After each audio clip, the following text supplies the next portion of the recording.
Deputados, nos defendendo sobre tudo. Quer dizer, a Gleice tem lado, é uma guerreira, é uma mulher que tem lado, e o lado dela, historicamente, é o lado dos trabalhadores. E nos honra muito ter você lá na Câmara dos Deputados. A gente viu o seu trabalho na questão da reforma da Previdência, na questão dos embates que estão tendo no dia a dia no Congresso Nacional, especialmente nesse momento de pandemia. Então, é um prazer muito grande, Gleice, ter você conosco aqui. Eu queria abrir para você fazer a sua saudação também. Boa noite. Boa noite, professor César Alexandre. Prazer muito grande em te ver. Faz tempo que a gente não se vê, né, César? Pela pandemia e também pelas correrias, a agenda nacional que eu tenho, a sua agenda aí, mas fico muito feliz de te ver. E muito feliz de estar conversando aí com a nossa população de Paranavaí, de toda a região, que a gente tem um carinho muito grande. Eu tenho votos aí, tive muitos votos como senadora e muitos votos como deputada, né? Então, quero agradecer a confiança da população, o carinho também que o pessoal tem, saudar a nossa militância do Partido dos Trabalhadores, nossos filiados, filiadas, pessoal dos movimentos sociais, enfim, dizer que é uma alegria poder conversar um pouco com você, trocar ideias sobre a política e falar da situação da região, como que vocês estão vivendo esse período da pandemia, quais são os desafios que vocês estão enfrentando aí, como que o povo está sentindo isso na sua vida, no dia a dia, quais as consequências que isso está tendo para a cidade e para a região. Então, quero dizer que gostei muito, agradeço o convite, obrigada, e acho que vai dar para a gente se inteirar um pouco e também eu contar o que nós estamos fazendo aqui em Brasília.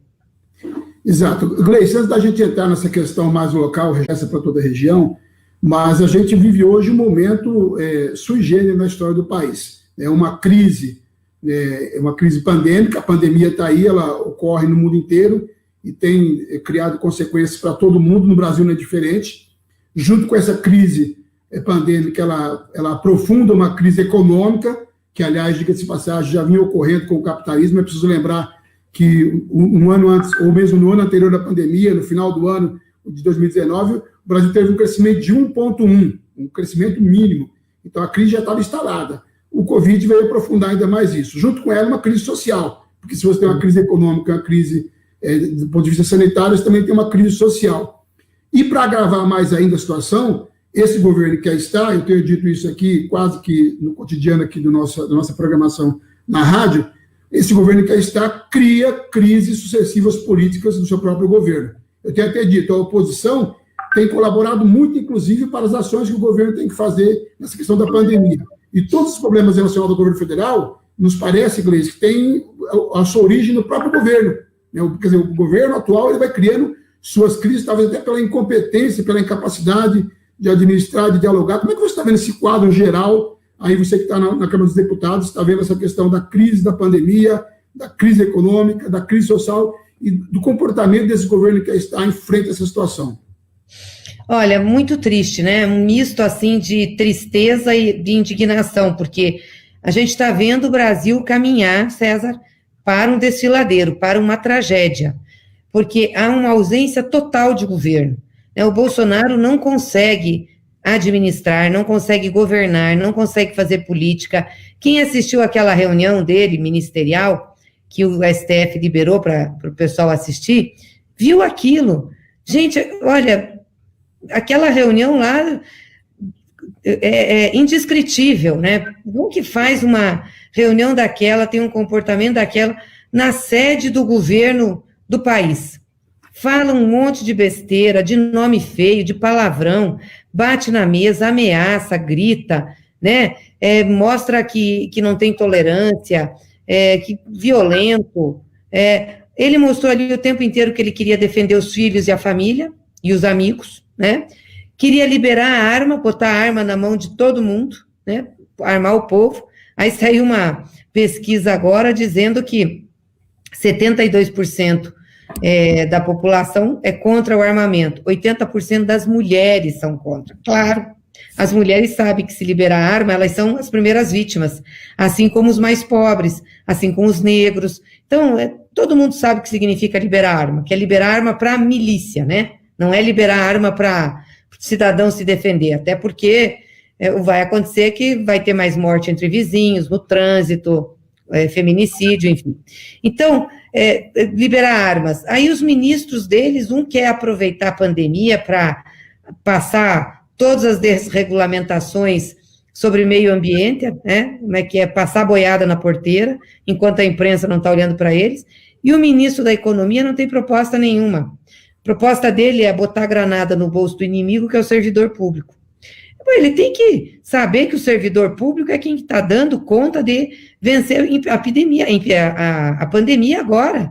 São os servidores da saúde, enfermeiros, enfermeiras, auxiliares de enfermagem, médicos, o pessoal que está na linha de frente do SUS, do Sistema Único de Saúde, que eles queriam acabar, né? Fizeram a limitação de recursos, tiraram 22 bilhões do SUS.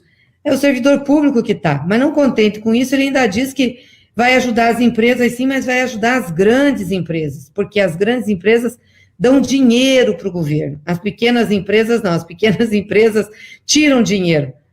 As pequenas empresas, César, são as que dão emprego. 70% dos empregos no país são de pequenas e microempresas, né? E ainda não contente, o grande projeto dele de desenvolvimento é liberar cassino, trazer os cassinos da jogatina para o Brasil. Aí ficou me perguntando, um governo como esse, que se diz temente a Deus, que tem Deus acima de tudo, não é que é um governo que fala palavrão, que incentiva a violência, que quer liberar arma, que quer trazer a jogatina para o Brasil? Onde é que está o princípio cristão nisso daí? Não está, César, entendeu?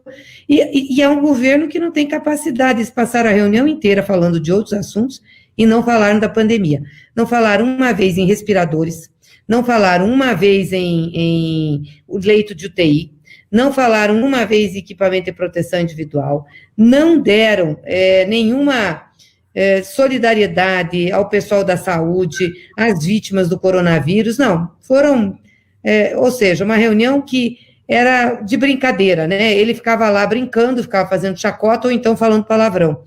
Por isso que eu estou dizendo que nós caminhamos para a tragédia, porque eles não conseguem proteger a vida através da saúde e não conseguem proteger a economia, né? A medida mais efetiva que foi implantada no Brasil para a questão do coronavírus foi a renda emergencial, que não foi o Bolsonaro que fez. Quer dizer, quem fez a renda emergencial fomos nós, do PT, junto com a oposição. E ele queria R$200. Nós queríamos um salário, chegamos a uma negociação de R$600. Ele demorou para executar, deixou as pessoas na fila da Caixa, e ainda por ironia do destino, é essa renda que dá a ele uma certa popularidade, um apoio popular, que as pessoas dizem, não, é o governo que está dando. Mas ele não queria. E agora nós estamos com um projeto lá para estender a renda, e ele quer diminuir o salário. É uma coisa impressionante isso. Então, realmente é um governo que não dá conta, por isso que nós temos que tirar o Bolsonaro. Incompetente, inconsequente, né? Improdutivo, não, briga com todo mundo o tempo inteiro, não consegue cuidar do povo. Então ele tem que sair, que se ele ficar, o Brasil vai caminhar para uma tragédia. Por isso que a gente está apoiando o impeachment, por isso que a gente está fazendo a campanha fora Bolsonaro, e por isso que a gente acha que tem que ter um outro processo de eleição no país. Porque também não dá para ter uma saída que não seja pela mão do povo. Tem que ter uma saída democrática. Eu queria aproveitar aqui, Gleice, mandar uma boa noite especial. Tem bastante gente já se conectando com a gente aí pelas redes sociais. Gustavo Poldo, Silvio Alexandre, Alzília Bana, a Luara Alexandre também, José Antônio Dumas, Sandra Alves, o Jefferson Rodrigues lá em Maringá, o Reinaldo José dos Santos aqui em Paranavaí, bastante gente aí conectada e participando com a gente aí, compartilhando também, fazendo comentários aqui. Abraço. Gleice, aproveitar, eu tenho observado, e a gente vê o quanto esse governo foi ineficiente do ponto de vista de melhorar as condições de atendimento do Estado. E nesse momento da crise pandêmica, isso fica mais evidente. Eu sou testemunha disso. Paranavaí recebeu, durante os governos do presidente Lula e da presidente Dilma, pelo menos uma meia dúzia de pós-saúde. Recebeu a UPA, que praticamente foi construída durante o governo do PT. As principais, hoje Paranavaí, a nossa Santa Casa, tem em torno de 12, 13 leitos de UTI e pouco mais de 100 leitos, 100 e poucos leitos de enfermaria na Santa Casa de Paranavaí. E várias dessa estrutura foi feita em parceria com o governo estadual, o governo Requião, inclusive, né? Então, ou seja, aquilo que a gente tem de saúde hoje, ofertando, e como você bem disse, dando conta e provando para o mundo inteiro, né, que se não fosse o SUS, todo mundo que às vezes critica o SUS, é o SUS quem está garantindo o atendimento das pessoas. não é o setor privado, não é o mercado. E essa estrutura que aí está, como eu disse, ela é remanescente do final do governo da presidente Dilma, porque desde que foi implementada a emenda 95, que é fruto da PEC 55, é a chamada PEC do teto dos gastos, a gente sabe que esse governo que aí está congelou, o governo Temer fez isso, e esse governo, o Guedes, continua congelando os investimentos na área de saúde. Então as pessoas às vezes criticam até a presidente Dilma pela construção dos estádios, o próprio governo do PT pela construção dos estádios, mas a questão da Olimpíada, a questão da Copa do Mundo, era uma questão pontual. Agora, o governo não deixou de investir em saúde. Tanto é que a principal estrutura que a gente tem hoje é fruto disso. E você, que foi ministro da presidente Dilma, sabe muito bem do que eu estou falando, né? Como é que você vê essa questão dessa PEC, do teto dos gastos? Como é que fica isso? É possível ter um Estado que não invista no social, que não invista na saúde, como a gente está tendo, sobretudo com essa postura do Guedes? Acho que essa pandemia trouxe um debate importante para a gente, sabe, César? O fortalecimento do Estado brasileiro, das políticas públicas brasileiras que foram tão atacadas depois do golpe da Dilma. Fizeram a emenda constitucional 95, fizeram reforma trabalhista, acabaram com os investimentos, porque havia uma obsessão de dizer que o Estado é ruim, só é bom o que é privado, só o serviço privado é que é bom, como se as empresas não quebrassem, não fossem à falência, não tivessem problemas, né?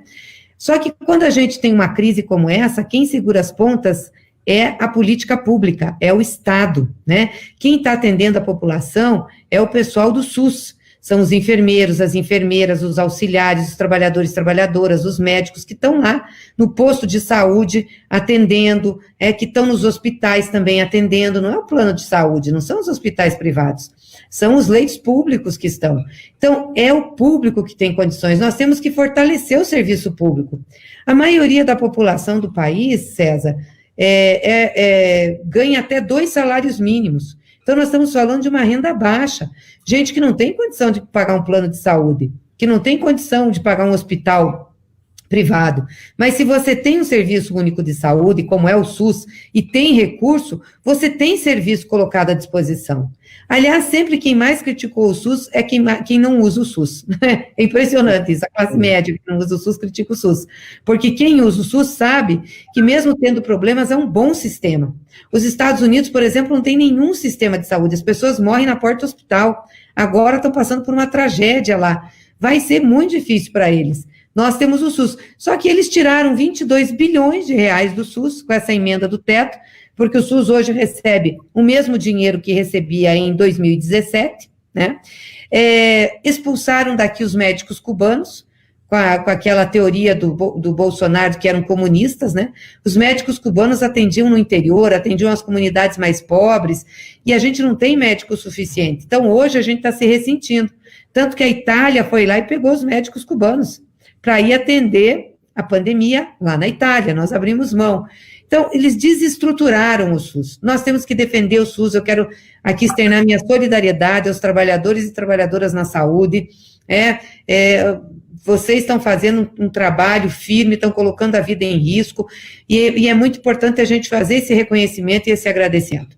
Então, essa pandemia descortinou esse preconceito com o Estado. Se não for o Estado, um Estado forte, que, por exemplo, coloque dinheiro para garantir os empregos, para emprestar para as micro e pequenas empresas, e se for preciso, o Estado tem que emitir moeda, emitir mesmo, fabricar moeda, tem que fazer dívida, porque Estado não quebra, Estado não é igual a família da gente que tem teto, Estado tem que ser indutor de investimento.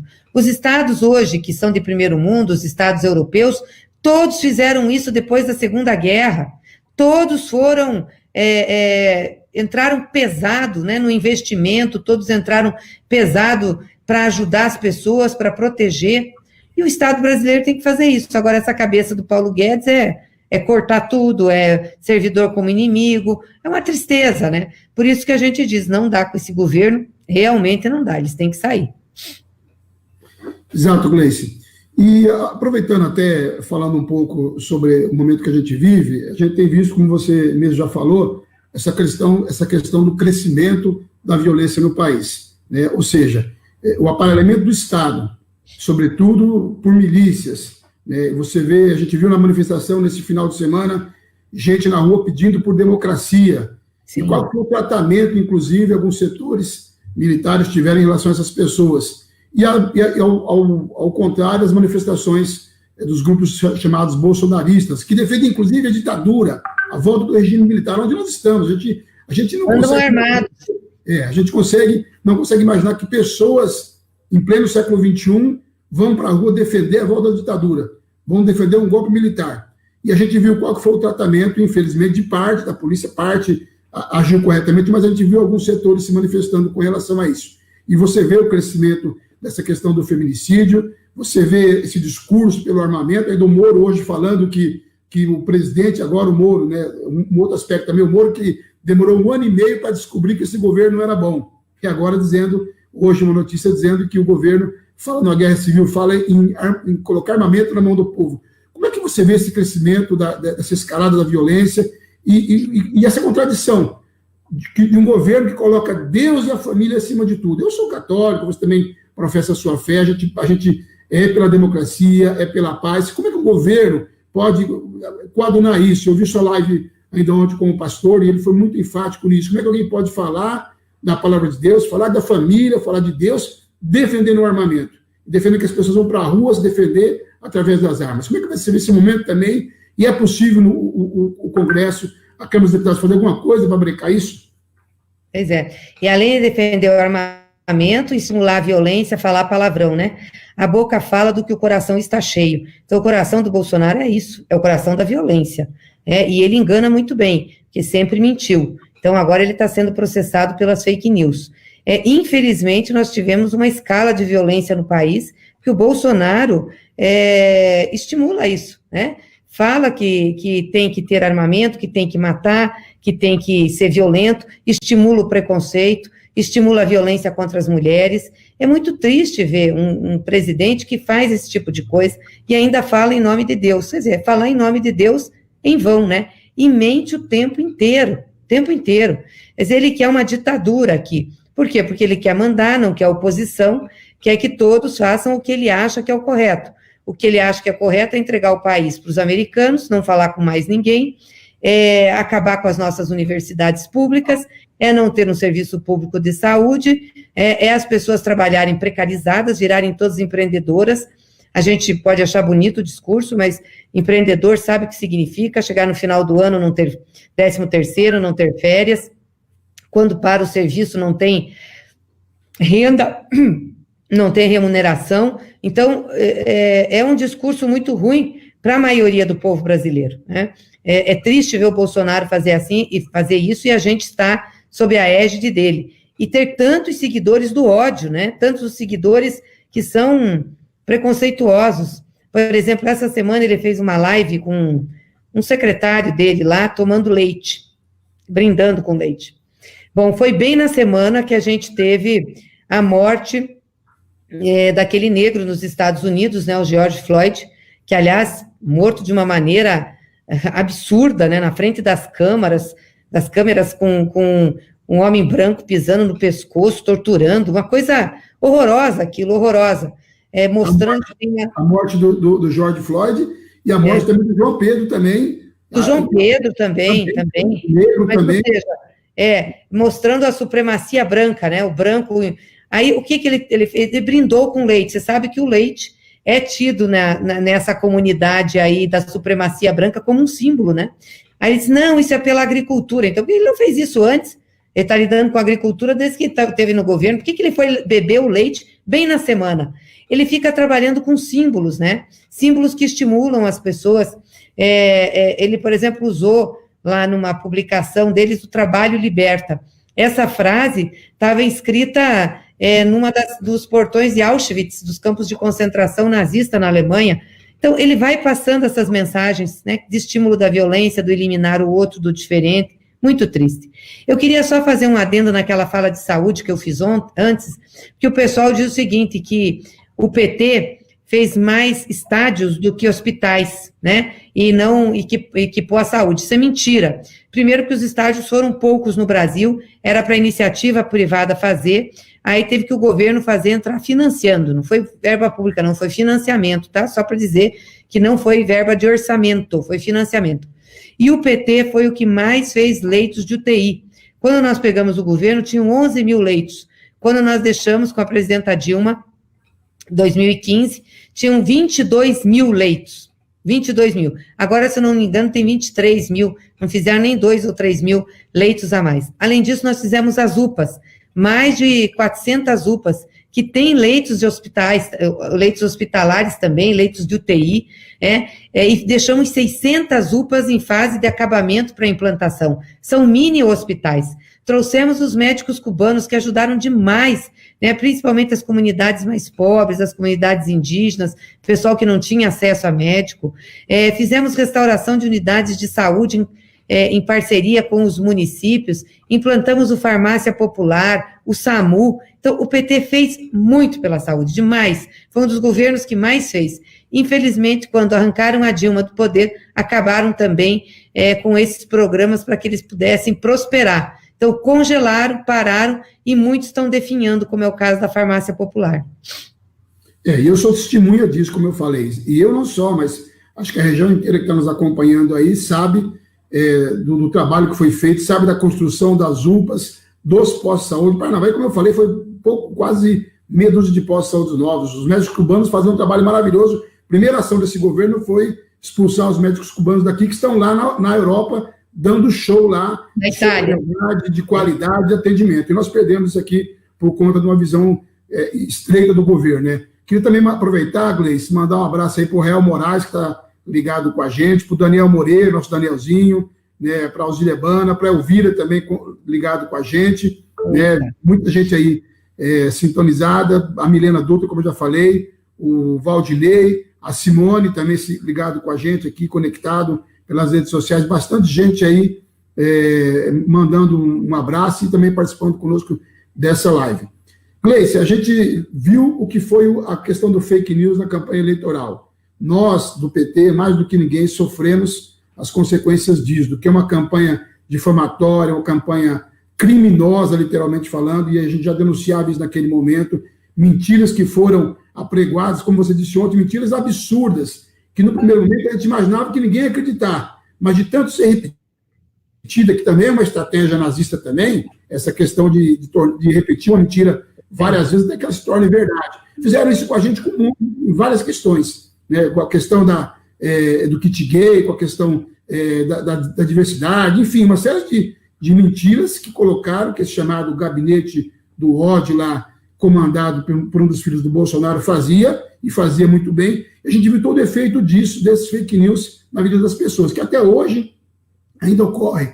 E a gente vê a postura essa semana do TSE, que parece que começa a se movimentar, e a gente lá atrás dizia qual era a serpente que eles estavam criando, não só parte da justiça, mas também os grandes meios de comunicação, e agora todo mundo assustado com esse governo que está, né, flertando com uma ditadura, flertando com um governo fascista, e agora todo mundo com esse discurso de unidade, né, mas unidade para quem? Essa unidade para buscar uma democracia. O que é democracia? Qual o sentido da democracia que tem que buscar? A democracia só política, mas a democracia dos direitos sociais, da garantia do cidadão ter um prato de comida todos os dias, como o presidente Lula sempre dizia que o sonho dele era esse, que, aliás, ele conseguiu implementar, mas esse governo está destruindo, está desconstruindo. Como é que você vê essa questão desse momento também, dessa movimentação que ocorre hoje no Supremo Tribunal Federal, que ocorre hoje em setores da política? A gente vê que partidos de centro e de direita se manifestando em relação a esse momento. Como é que você vê isso e essa questão do fake news e a postura do TSE nesse momento? O que pode ser feito? Bom, fake news é o pecado mortal de Bolsonaro. Ele vai cair por isso, não tenho dúvidas nenhuma, porque ele se elegeu assim, né? Ele se elegeu mentindo nos porões da internet, fazendo barbaridades, contando histórias que não existiam, difamando as pessoas, desconstruindo. A gente não tinha instrumento para poder fazer frente a essa desconstrução, porque ele agregava a mentira com o dinheiro e com muitos robôs e um esquema de disparo na internet enorme. Então, nós temos 4 ações de investigação judicial de Bolsonaro na internet, no TSE, que pede a cassação da chapa dele e de Mourão, porque eles se elegeram assim. Dá para se dizer que foi uma fraude, não foi uma eleição inteiramente legítima, democrática, como deveria ser. Primeiro prenderam o Lula, né, para o Lula não ser candidato, Isso depois de fazer o impeachment da Dilma. E aí mentiram para dedéu. Então, a gente quer que isso seja investigado. O que está sendo investigado e está mais adiantado é o inquérito do Supremo, quando eles mentiram em relação ao Supremo também, fizeram fake news, que foi as fake news que eles dispararam quando o Supremo votou, discutiu e votou, julgou a prisão em segunda instância. Então, eles não queriam, porque eles queriam que o Lula continuasse preso, e aí eles fizeram aquela devassa de fake news. E os ministros do Supremo se sentiram ofendidos e corretamente instauraram um inquérito. E tem que apurar, mesmo que o Bolsonaro ameace, mesmo que o Bolsonaro diga que vai ter rompimento institucional. Como rompimento institucional? Nós vamos lutar pela democracia. Não tem isso. O que é isso? Quem é ele? E eu espero, sinceramente, que as Forças Armadas mantenham-se no papel de guardiãs da Constituição e não inventem moda, né, de querer apoiar o Bolsonaro. Nós temos um histórico ruim das Forças Armadas com a política no país, né, de mistura de política. Eu espero que isso não aconteça. O país não é um país que tem que ser tutelado, nós temos que ser governados. Por isso que a gente quer que tire o Bolsonaro e tenha um processo de eleição direta. Nem que ele saia por impeachment, nem que ele saia pelo Supremo, que aí teria que, teoricamente, ser o vice. Não, nós queremos que tenha eleição. Nós achamos que a única forma de melhorar o país, tirar o país do enrosco, é ter eleição. É ter eleição para o povo decidir. Então, é isso que nós queremos. E essas fake news vão ser o karma, né, de Bolsonaro aí, eu não tenho dúvida nenhuma.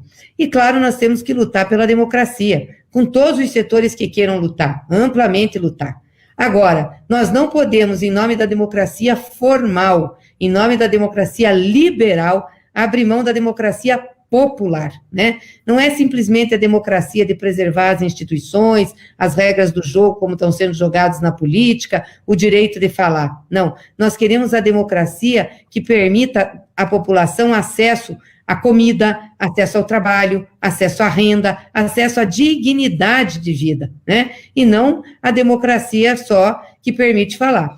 Esses manifestos que saíram, eu louvo, é importante que setores que antes estavam do outro lado, venham para o lado de cá, para a gente ganhar uma guerra, precisa também ter gente junto, que não pense só como você, mas também não podem querer que o lado de cá abra mão das suas ideias e das suas lutas. Nós não vamos abrir mão, não, para poder se aliar a uma frente ampla, deixar de falar dos direitos do povo. Eu tenho que lembrar que muitos que hoje estão na frente ampla, estão assinando esse tipo de petição, foram os que votaram contra os direitos do povo. Foram os que votaram para tirar direitos do povo, né? A reforma da Previdência, a reforma trabalhista, a emenda constitucional 95. Então, a gente também quer um mínimo compromisso de que nós vamos desembarcar desse processo liberal, porque tirar Bolsonaro não é o fim. Tirar Bolsonaro é o começo da retomada da reconstrução nacional. E nós queremos recomeçar e reconstruir em outras bases, César Alexandre. Não nas mesmas do neoliberalismo, da redução do papel do Estado, da retirada de direitos. Não, nós queremos recomeçar com o povo na centralidade das políticas. É isso que a gente precisa. Hoje nós estamos aí, já não saiu ainda o boletim das mortes hoje, mas os números dos últimos dias têm ultrapassado o número de 1.000 mortos por dia. Triste. O Brasil já tem 520 mil contaminados, 500.000, já é o segundo país em termos mundiais com o número de casos confirmados. Isso sem levar em consideração, né, Gleice, o número de testes, que é muito menor do que outros países aí que têm uma proporção de testes muito maior. Os Estados Unidos, 7 mil testes para cada 1 milhão de pessoas. O Brasil, um pouco mais de 700 testes. Então, ou seja, os nossos números de 520 mil são muito maiores, né? 30 mil mortes confirmadas de Covid. Fora aquelas mortes também subnotificadas, que também, por conta, às vezes, de não ter feito o exame, acaba não aparecendo. Paranaguá, 147 casos confirmados, e já 6 óbitos aqui na cidade, Gleice. O Paraná, 4.900 mortes, confirmados, e 190 mortes no estado. E a gente sabe que a pandemia ainda não chegou aqui nos estados do sul. Ela chega agora, com o inverno, possivelmente, mas estamos ainda longe, né? Se São Paulo, Rio de Janeiro, já está subindo, chegando próximo ao topo, nós ainda levaremos mais algum tempo. E esses números, Gleice, nos preocupa por conta da estrutura de saúde que o Paraná tem e também da nossa região. Eu vou dar um dado para você, que eu falei no começo, Nós temos aqui apenas uma unidade hospitalar habilitada para atender o Covid, porque só temos um hospital em toda essa região, apenas um hospital que possui leito de UTI, na região da Mumpar, para se ter uma ideia. Fruto também, eu preciso que a população comece a observar isso, fruto de uma política local, que ao longo dos últimos 20 anos buscou centralizar apenas uma estrutura, favorecendo inclusive alguns setores privados, que usufruem dessa estrutura que é pública, mas é mista, porque é uma entidade filantrópica, ela também atende também os convênios e, consequentemente, também atende o fim privado, embora cumpra um papel importante regional. Mas é preciso dizer isso porque Paranavaí, Gleice, chegou a ter 5 hospitais. 5. Hoje nós temos apenas a Santa Casa de Paranavaí, que não é de Paranavaí, é um hospital regional, na verdade. É uma instituição que está subordinada à chamada central de leitos. Então, toda vez que você precisa internar alguém de Paranavaí, você precisa entrar na central. Via de regra, muitas vezes a vaga não surge. E as pessoas, às vezes, ficam internadas nas UPAs, né, de forma improvisada lá, Paranavaí é um caso disso, fica internado 1 semana, 10 dias, no corredor, numa condição de um hospital de campanha. E a gente vê o Estado hoje, do Paraná, com essa condição, a pandemia está, nós temos aqui, você se recorda, uma unidade que já tem quase 8, 10 anos que está em construção, chama-se Unidade Morumbi, que era para ser um novo hospital, mas por conta de toda uma situação, acabou sendo incorporado também à Santa Casa de Paranavaí, Hospital Regional, e essa Unidade Morumbi está pronta, Gleice, pronta, com 100 leitos de enfermaria e 10 UTIs prontas, e fechado. Os últimos 3 governadores já inaugurou essa obra, né? Os últimos 3 governadores, inclusive o atual, já veio aqui, já fez sua unidade e inaugurou, mas não foi para funcionar. E a gente vê, de repente, o Estado criando hospitais de campanha em outras regiões do Estado, que eu acho importante também atender outras regiões, mas são hospitais improvisados, em pés, inclusive, da igreja, né? Não são estruturas próprias. E nós temos aqui, em Paranavaí, um hospital pronto e o governo do Estado não inaugura, não equipa, não coloca para funcionar. Talvez porque um hospital de campanha depois desmonta, mas a Santa Casa de Paranavaí, se chegar a começar a funcionar, a unidade de Morumbi, eles vão ter que manter ela depois. Como é que você vê isso? É o governo estadual, o governo ratinho? Eles veem a saúde como despesa, entendeu, César? É uma despesa, é um encargo. Então, eu vou reduzir despesa, como se o Estado fosse uma empresa. O Estado tem que ser... Qual é o lucro do Estado? O lucro do Estado é o bem-estar do povo. É o bem-estar da população. Esse é o lucro do Estado. O Estado não tem que ficar tendo lucro nas suas contas. Tudo que tiver, tem que pôr na saúde. Tem que pôr na educação, tem que pôr naquelas políticas que atendam a maioria do povo. Mas a cabeça deles é essa. Esses dias o Ratinho cortou também cargos na área da educação, as merendeiras, pessoal que trabalhava em escola. Então, a cabeça deles é essa. É como se o Estado fosse uma empresa e eles tivessem que ajustar a conta. Se der para fazer, política pública faz, se não der, não faz. Eles não estão nem aí. Aí gostam de fazer umas políticas demagogas para efeito de eleição. Mas, por exemplo, eu não vejo aí no Estado do Paraná qual é o projeto estruturante de desenvolvimento do Estado. Qual é a visão que o Ratinho tem de desenvolvimento do Paraná? Não tem visão, entendeu? Vai tocando, vai deixando, não tem uma visão estratégica, olha, recuperar as obras, fazer isso, fazer da educação o melhor modelo do país, fazer da saúde o melhor modelo do país, não tem essa ambição, entendeu? Então vai ali, fica fazendo política, negociando as coisas. Muito ruim, né, para o Paraná isso. Acho que o Paraná é um estado importante, um estado produtivo, mas que não ocupa seu lugar no cenário nacional. Os governadores são na retranca, governadores inexpressivos. O Requião foi o governador com expressão forte aí, que colocou o Paraná no cenário nacional. Os demais, encolhidos, entendeu? Não vão atrás das grandes coisas, das grandes obras. É um absurdo deixar um hospital fechado, gente. O que se justifica? Estamos falando de um estado rico, que é o Paraná, rico no sentido de que arrecada, que tem recursos, né? Por que não põe? Não, porque é isso, a cabeça para não gastar. É muito triste essa situação. Aproveitando, Gleice, você disse no começo da live, eu acho uma fala interessante isso, essa pandemia tem consequências absurdas para todos. A gente vê o sofrimento das pessoas, famílias que perderam seus entes queridos, outras com uma tensão, uma apreensão enorme por conta da possibilidade de contaminação. O governo não cumpre, né, aquilo que deveria cumprir, ou seja, atender. Eu estava vendo alguns dados aí, os recursos para as pequenas e microempresas, para as chamadas MEIs, não chega na ponta, e o governo fez uma estratégia de repassar quase 1 trilhão e 200 milhões para os bancos, para o setor bancário fazer isso. O banco não faz, porque o banco cria dificuldade, e quem está nos ouvindo sabe disso. Você chega com a sua mail, com a sua empresa no banco para tentar ter acesso a esse recurso, simplesmente cria-se um monte de dificuldade, Gleice, aqui na ponta hoje, e não viabiliza isso. O dinheiro está lá, os bancos estão trabalhando com esse recurso, aplicando literalmente, né? Recursos, inclusive, deixados pelo governo anterior, porque o colchão que foi feito pelos governos Lula e Dilma que possibilita esse governo hoje fazer alguma coisa. Eu fico pensando se o nosso Estado fosse o Estado mínimo do Paulo Guedes. O que estavam fazendo hoje? Como é que estava atendendo essa demanda social hoje, se o Estado fosse do tamanho que o Paulo Guedes deseja, que esse governo que está deseja? Então, acho que essa pandemia, com todos os males que ela nos trouxe, mas ela trouxe alguns aspectos que a gente pode nos possibilitar rever alguns conceitos. Eu acho que essa questão do isolamento social, que eu acho fundamental, as pessoas têm que podem ficar, têm que ficar isoladas, aquelas que evidentemente têm que trabalhar porque têm que sobreviver, tem que então tomar cuidado, utilizar máscara, todos os cuidados, mas ela está servindo também para a gente fazer esse retorno para si mesmo, né? Dialogar mais com a família, estar em família, você consegue dialogar mais, exercitar a solidariedade. A gente está vendo as ações de diversas pessoas, pequenos atos, gente fazendo marmita aqui em Paranavaí, na região, entregando para as pessoas 200, 300 marmitas por dia, pessoal fazendo evento para arrecadar dinheiro para isso. Então, exercita a solidariedade. Mas acho também, Gleice, que nesse momento, que é um ano, inclusive, de eleições, eu queria que você falasse um pouco disso, e você tocou nesse aspecto no começo da fala, está nos servindo para entender o papel do Estado. Para que serve o Estado? Né? Nesse momento, as pessoas estão vendo para que serve o Estado.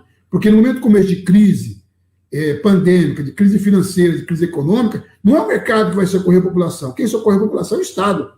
É o Estado, através de recursos que estão sendo enviados nesse recurso emergencial que a Câmara dos Deputados aprovou, acima do que o governo queria, pelos recursos destinados à micro e pequena empresa. Né? Pós-pandemia, né, a economia vai paralisar e quem vai fazer retomada da economia é o Estado, que vai ter que ter esse papel fundamental. Então, a gente precisa também refletir em cada município, já que é um ano de eleição, né, Gleice? Qual que é o papel do Estado? Qual que é o papel do governante?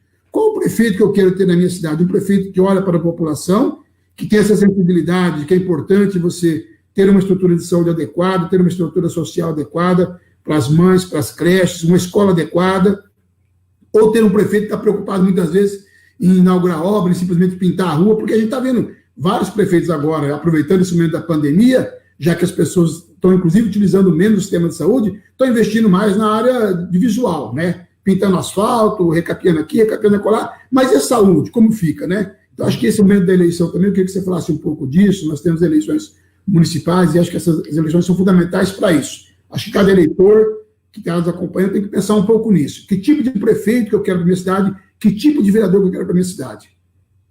É isso aí, César, porque o Estado não é neutro, né? O Estado vai ter o olhar dos seus gestores e da sua máquina. O Estado brasileiro está muito acostumado com uma máquina administrativa já secular, né, que tem como finalidade maior proteger a elite do país. Então, sempre você tem uns 30% incluídos no Estado. O primeiro governo, o primeiro presidente que fez o pobre entrar no orçamento, ou seja, ser objetivo de política pública, foi Lula. Porque até Lula, a fome existia e as pessoas achavam que fazia parte da paisagem. Ah, é porque é um desígnio divino, não é porque o cara é vagabundo mesmo, por isso que passa fome. As pessoas não olhavam a oportunidade dos outros, não olhavam as necessidades, como que era a vida, a dificuldade de chegar, às vezes de trabalhar, né, de ganhar dinheiro. Então, o Lula colocou isso como política pública, o combate à fome. Olha como é importante. Lula colocou como política pública levar água para o Nordeste brasileiro. Lula colocou como política pública levar a luz para o interior. Aí no Paraná, os benefícios que tiveram, o Luz para Todos, né? Lula colocou como política pública ajudar os municípios, né? Repassar recursos, como política pública a questão da saúde, os institutos federais de educação. Lula colocou isso, baixar o preço do gás, gasolina barata. Por quê? Porque o foco era o povo. Esse tem que ser o foco, né? Então, você tem que fazer um investimento pensando no retorno que ele vai dar para a vida do povo, pensando o que ele vai significar para a vida das pessoas. O que adianta você ter um país, né, que tem um PIB altíssimo, mas você só tem 30% das pessoas incluídas? ter crescimento, né, digamos, econômico e não ter distribuição de renda. É sobre isso que nós estamos falando. Então, a gente escolhe o governante pelo compromisso que ele tem. Tem que olhar a vida e dizer assim, bom, esse aqui tem compromisso com o povo, com os pobres, com a maioria, né?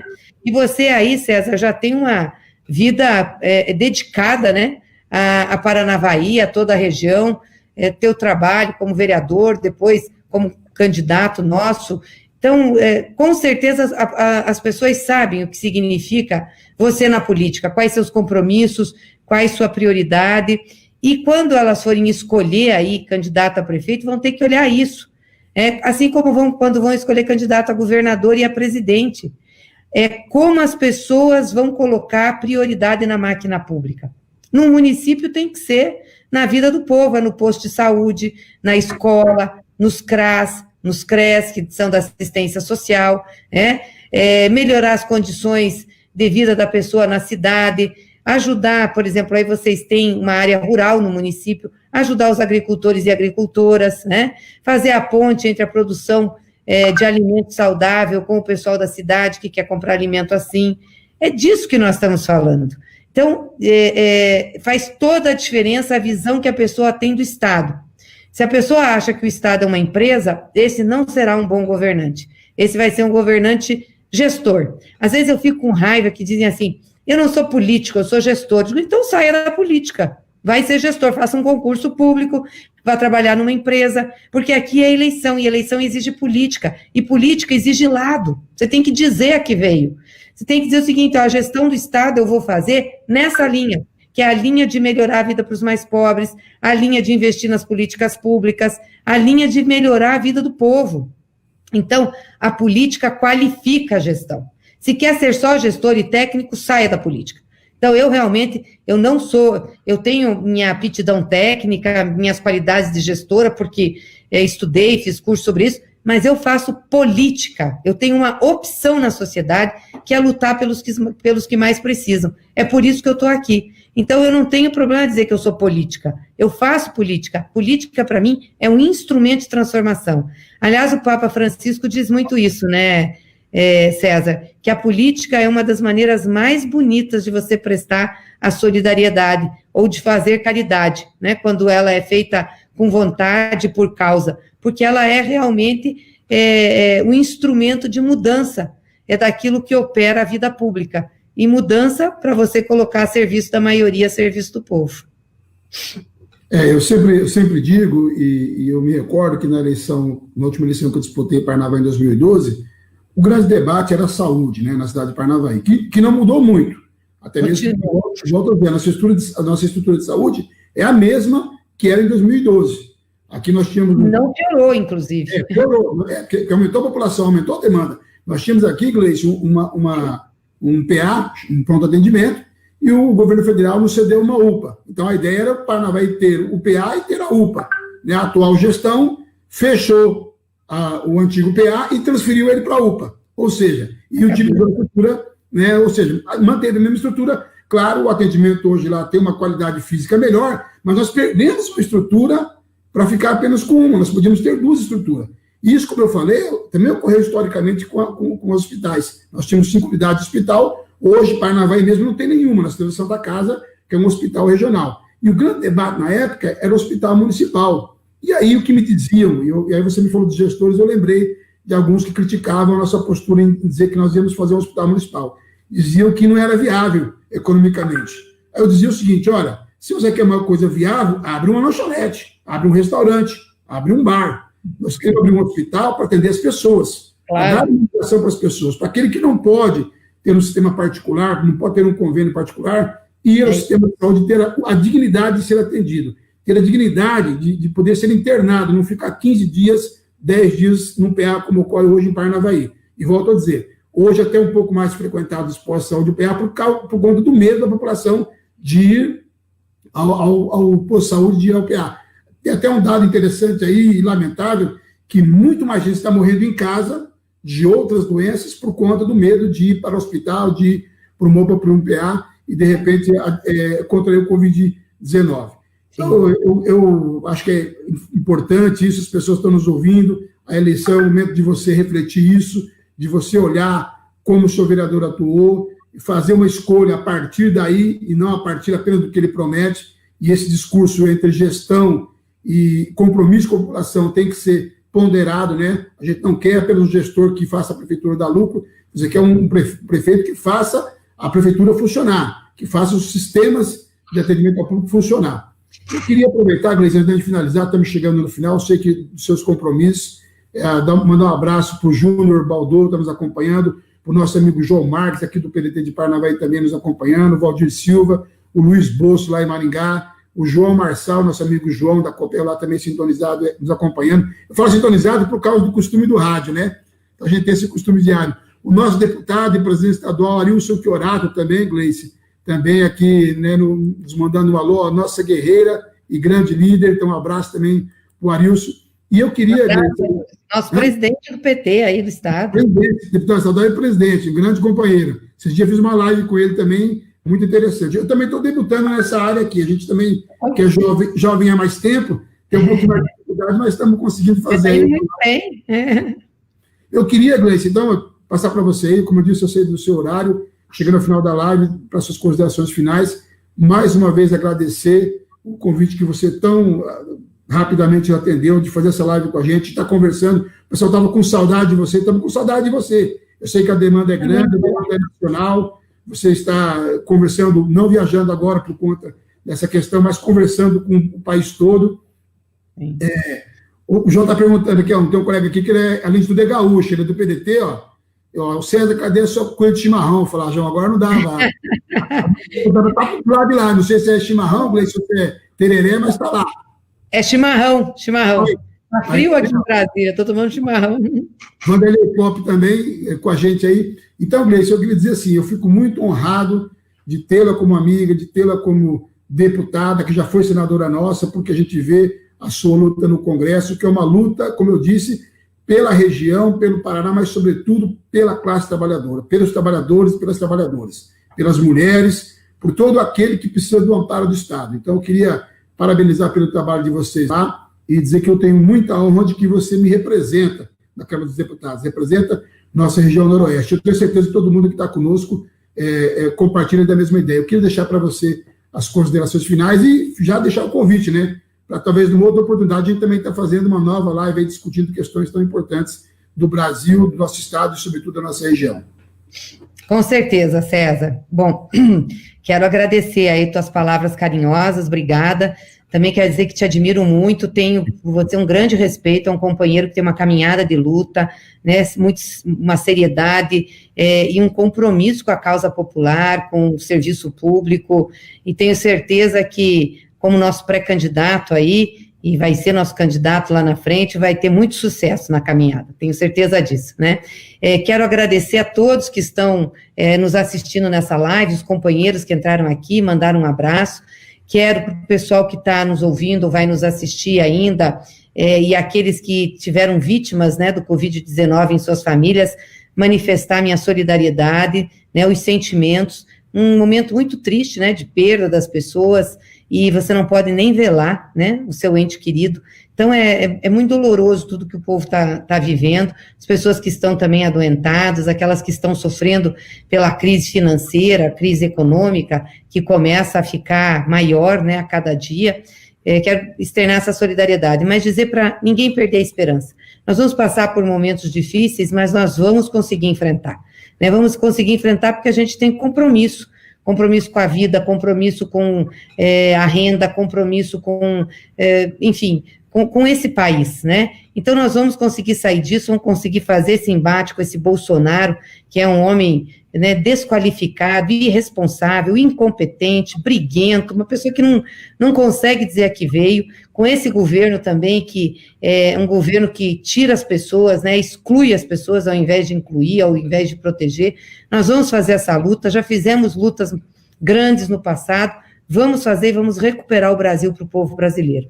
Brasil, esse país maravilhoso, esse país com tantas riquezas, com um povo também trabalhador maravilhoso, tem que ser recuperado para o seu povo. E nós, do Partido dos Trabalhadores, eu como deputada federal do Paraná, eleita aí com votos de Paranavaí, da região, quero reafirmar o meu compromisso com essa luta, nós vamos estar ao lado do povo paranaense, ao lado do povo brasileiro, para enfrentar tudo isso, lutando com tudo que nós tivermos de força, para que a gente garanta a proteção da vida, garanta a liberdade, a liberação de recursos. É isso que a gente tem feito todos os dias, né? Porque essa é a nossa maior preocupação. Então, agradecer, César, muito obrigada. Mandar também um abraço para o Arilson, que é o nosso presidente estadual aí do PT do Paraná, e dizer que nós estamos juntos nessa luta. Podem contar com a gente aqui em Brasília, aí no estado, que nós pudermos fazer, vamos fazer e estamos fazendo essa luta junto com outros colegas e companheiros aqui. Um grande abraço para vocês, foi um prazer imenso estar aqui conversando com vocês. César, olha, muita sorte, que Deus te abençoe, ilumine muito essa caminhada, porque você tem uma missão grande na tua vida. Obrigado, Gleice, obrigado a todos.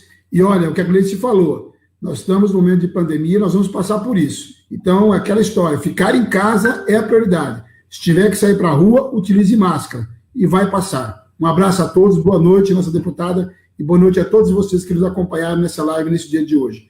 Que fiquem com Deus e abençoem a nossa caminhada. Isso vai passar. Um abraço a todos e uma boa semana, uma semana abençoada.